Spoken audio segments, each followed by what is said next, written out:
1 से 6 number schedule तक होगी। अब हम लोग बात करेंगे शेड्यूल 7 के बारे में। शेड्यूल 7 में क्या है?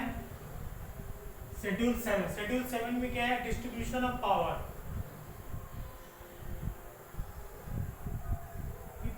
केंद्रीय और राज्यों के बीच शक्ति का बंटवारा होगा, डिस्ट्रीब्यूशन ऑफ पावर। ठीक है, बिटवीन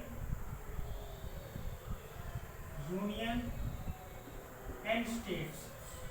ठीक है, यूनियन में कुछ अलग पावर है और स्टेट से कुछ अलग पावर है। केंद्रीय और राज्यों के बीच शक्तियों का बंटवारा किया गया, ये अनुसूची 7 में लिखा हुआ है। ठीक है, इसके अनुसार 3 अनुसूची बनाई गई है। अनुसूची 3 पावर बनाए गए, 3 एक हो गई आपका, 3 लिस्ट बनाया गया है। एक हो गया आपका यूनियन लिस्ट,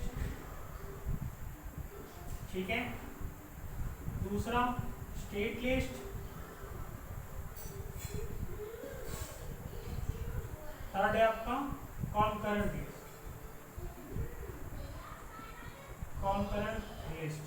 ठीक है, अब आते हैं यूनियन लिस्ट। यूनियन लिस्ट में कुल कितने सब्जेक्ट हैं? 97 सब्जेक्ट थे। कितने सब्जेक्ट थे? 97 सब्जेक्ट थे। लेकिन उसको फिर क्या किया? बढ़ा दिया गया। बढ़ा के कितने कर दिया गया? 100। अभी यूनियन लिस्ट में कितने सब्जेक्ट है? 100 सब्जेक्ट है। ठीक है, केंद्रीय की शक्ति होगी वो कितने सब्जेक्ट में वो काम करता है? 100 सब्जेक्ट में। जैसे रेलवे हो गया, बैंकिंग हो गया, पोस्ट ऑफिस हो गया, ठीक है, एटॉमिक एनर्जी हो गया। इन सब में स्टेट का कोई ये हस्तक्षेप नहीं रहेगा, ये यूनियन का अलग से ये है। ठीक है, ये इसमें सिर्फ यूनियन यानी सेंटर ही काम करेगा। ठीक है, तो कुल कितने सब्जेक्ट हैं? 100 सब्जेक्ट। अब आते हैं नेक्स्ट स्टेट लिस्ट। स्टेट में कुछ कितने थे पहले? 66 सब्जेक्ट थे।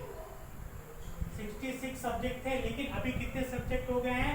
अभी हो गए 61 सब्जेक्ट हो गए। ठीक है, अब ये राज्यों के पास एक अपना अलग पावर होता है, अपने अलग शक्ति होता है। ये किस सब्जेक्ट पे काम करते हैं? ये काम करते हैं सब्जेक्ट आपका जैसे हो गया पुलिस, राज्य की अपनी पुलिस होती है। ठीक है, अपना जो हेल्थ से रिलेटेड होता है वो सब्जेक्ट है। तो इस टाइप से, ठीक है, सड़क हो गया और लाइटिंग वाइटिंग ये सब जितना भी है, टोटल लगभग 61 सब्जेक्ट है। अभी पहले 66 थे, अभी कितने हो गए? 61 सब्जेक्ट हो गए। तो स्टेट के कुल 61 सब्जेक्ट हो गए। सेंटर के पास अपना 100 सब्जेक्ट होगी। इसके काम में हस्तक्षेप नहीं करेगा सेंटर, और स्टेट के काम में या स्टेट सेंटर के काम में हस्तक्षेप नहीं करेगा। उसके बाद आते हैं कॉन्करेंट लिस्ट। इस लिस्ट में क्या है? ऐसा लिस्ट जिसमें केंद्र और राज्य दोनों मिलकर काम करें। ठीक है, उसको क्या बोलते हैं? Concurrent list. पहले कितना था? इसमें 45 था, अभी कितना हो गया? 54 सब्जेक्ट हो गया। ठीक है, 54 सब्जेक्ट है।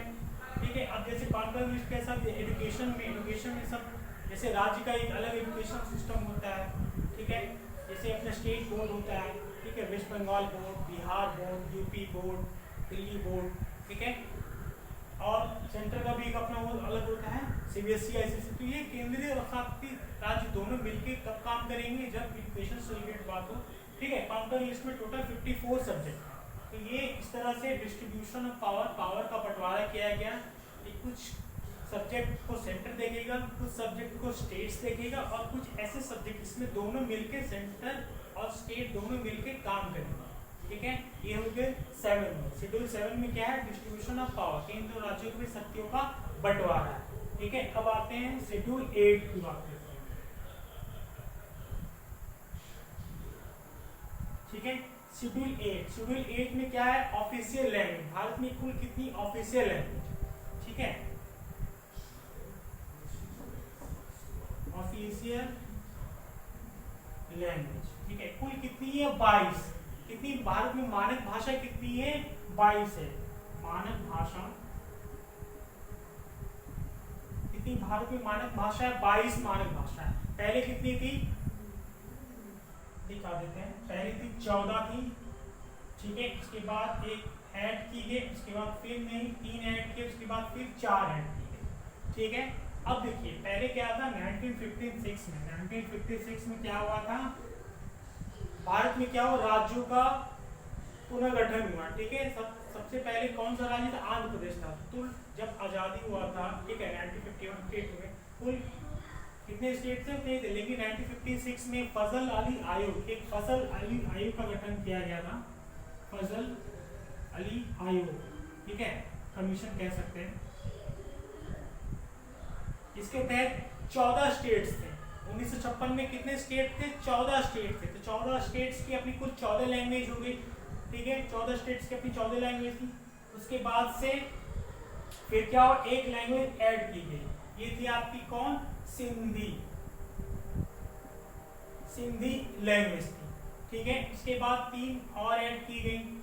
3 कौन सी थी? एक थी कोंकणी, ठीक है, एक मणिपुरी, ठीक है, और एक थी आपकी नेपाली, ठीक है। तो कुल 3 लैंग्वेज थी। उसके बाद संविधान में संशोधन और किया गया, ये 21 नंबर था, ये 71 नंबर था, ठीक है, ये 93 हुआ। इसके अंदर विभाग 3 में किया गया, इसके अंदर 4 और नहीं, 4 भाषा ऐड की गई। वो था असम, इसमें था पहले कौन? बोडो, डोंगरी, 3 नंबर मैथिली, 4 नंबर संथाल, ठीक है। तो कुल कितनी भाषा हो गई? 22 मानक भाषा हो गई। 14 स्टेट्स 1956 तक थे। पहला स्टेट्स कौन था आजादी के बाद? पहला स्टेट्स कौन बना? आंध्र प्रदेश, ठीक है। इस तरह कुल 14 स्टेट्स की 14 अपनी लैंग्वेज हुई। उसके बाद एक और नई लैंग्वेज ऐड हुई, कौन? सिंधी। उसके बाद 3 लैंग्वेज और ऐड हुई, कोंकणी, कोंकणी कहाँ बोली जाती है? गोवा में बोली जाती है। फिर मणिपुरी, मणिपुर में बोला जाता है। और एक विदेशी भाषा ऐड की गई, नेपाली, ठीक है। उसके बाद ये 71वां संविधान संशोधन, ये 21वां। उसके बाद 93वां संविधान संशोधन 3 में किया गया। इसके अंदर 4 भाषाओं को नया ऐड किया गया। वो 4 भाषा थी बोडो, डोंगरी, मैथिली, संथाली। बोडो कहाँ की? असम की भाषा है बोडो। डोंगरी कहाँ की? जम्मू कश्मीर की है। मैथिली बिहार की है, ठीक है। और संथाली, ठीक है ना, पश्चिम बंगाल, झारखंड में सक्रिय है। तो ये चारों टोटल कितनी भाषा हो गई? 22 हो गई, ठीक है। ये सारे संविधान संशोधन के तहत की गई। अब कितना हो गया मेरा? ये 8 हो गया है। 8 ऑफिशियल लैंग्वेज, मतलब 4। मैंने क्या कहा था? पहले 8 था, बाद में 4 ऐड की गई, ठीक है। 8 शुरू से ही था, जब संविधान बना तो 8 पहले से ही था, 4 नया और ऐड किया गया, ठीक है। अब के बारे में पढ़ते हैं।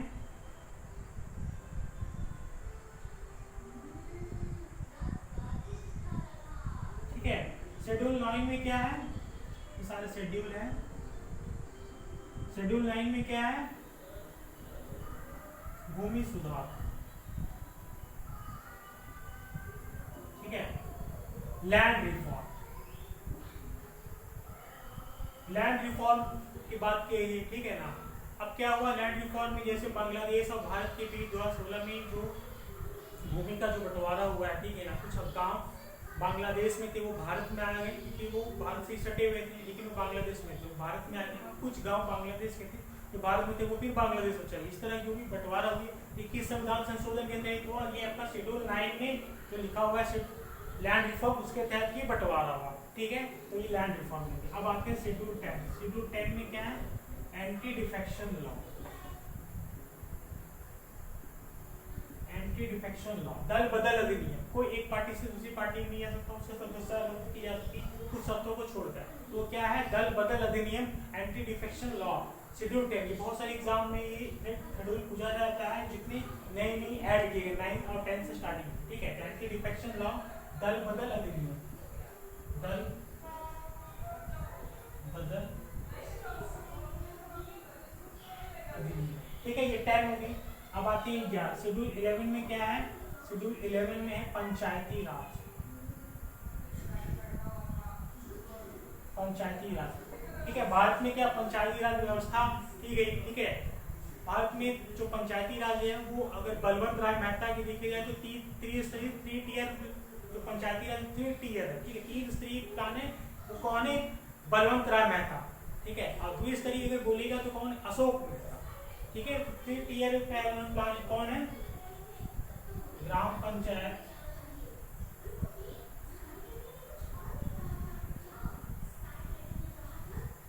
जिला परिषद,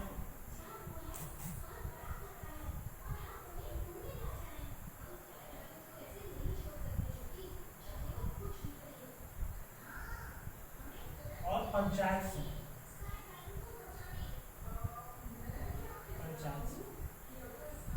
भारत सबसे पहले पंचायती राज कहाँ राजस्थान में लगाया गया था, राजस्थान का नागौर जिला में। ठीक है, तो ये है आपका शेड्यूल 11। अब आते हैं शेड्यूल 12 में। शेड्यूल 12 में क्या है, म्युनिसिपल कॉर्पोरेशन। क्या है, म्युनिसिपल कॉर्पोरेशन। ठीक है, क्या है म्युनिसिपल कॉर्पोरेशन।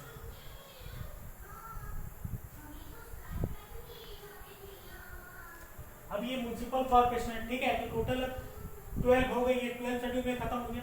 मैंने कहा था कि 8 शेड्यूल पहले थी, बाद में 4 ऐड की गए, तो इसका भी कुछ संविधान संशोधन ये था। तो आपका 51 कॉन्स्टिट्यूशन अमेंडमेंट के तहत शेड्यूल 9 लाया गया। 52 कॉन्स्टिट्यूशन अमेंडमेंट के तहत शेड्यूल 10 लाया गया। ये 73 कॉन्स्टिट्यूशन अमेंडमेंट के तहत लाया गया, और ये 74 कॉन्स्टिट्यूशन अमेंडमेंट के तहत लाया गया। तो कुल 12 शेड्यूल है, 6 बता दिए।